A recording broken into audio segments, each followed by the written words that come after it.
It's hard to imagine a nominee more disqualified than Tracy Stone-Manning. She struck a deal to avoid going to prison, but for 4 years she remained silent. This woman was deeply involved. The fact that she has tried to minimize her involvement, I get that. Most criminals do that. How can we confirm someone who admitted to conspiring with terrorists? This is the definition of terrorism. Even the Washington Post has labeled tree spiking as eco-terrorism. This is what a tree spike looks like. They drive these great big spikes into trees. What happens when the saw hits this spike is what happens in a war when a hand grenade goes off. Shrapnel goes every direction. The letter that she typed and sent was not a warning, as she had claimed, but a threat.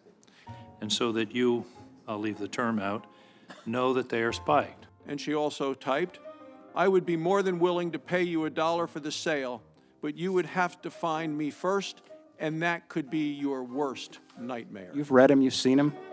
It's not what you send if you try to protect people. They're what you send and you try to frighten people. That's what terrorism is all about. She admits to writing this letter.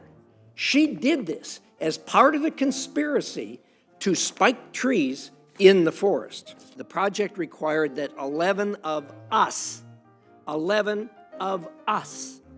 spent 9 days in god-awful weather conditions spiking trees.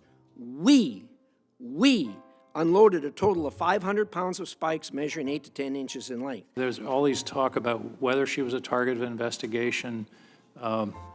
We get into defining what's a target and what's an investigation. Now, it's hard to process, so anyone can say she's never been the target of investigation when she did a plea agreement to get out of being charged. This is further verified by the letter our committee received from the lead investigator for the U.S. Forest Service, Mr. Michael Merkley. He writes, in fact, she was the nastiest of the suspects. She was vulgar, antagonistic, and extremely anti-government. In a 1990 article about law enforcement's investigation at the University of Montana, she complained about how the investigation made her feel. She said it was degrading.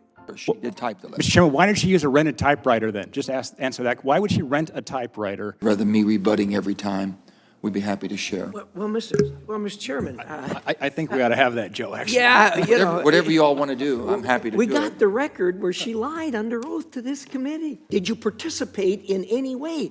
She wrote the letter. She admits she wrote the letter, and she said no. That is a lie. It's a falsehood. That's a participation in a conspiracy, black and white.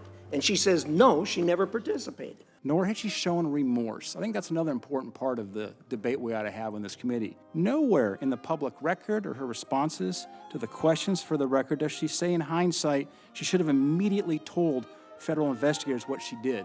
She stayed silent for 4 years. Unfortunately, Ms. Stone-Manning isn't here to defend herself, but... You're right. You said it's unfortunate that Ms. Stone-Manning isn't here to defend herself. I think it's a fair characterization. We should bring her back before the committee. Let her defend the latest information and these new facts that have come out.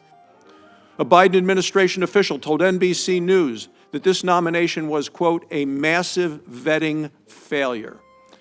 President Obama's former BLM director, Bob Abbey, said her questionable past brings needless controversy to the agency and should disqualify her in this role.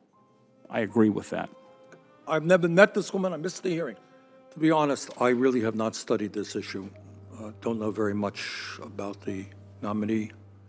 Mr. Sanders, the ayes are 10 and the noes are 10.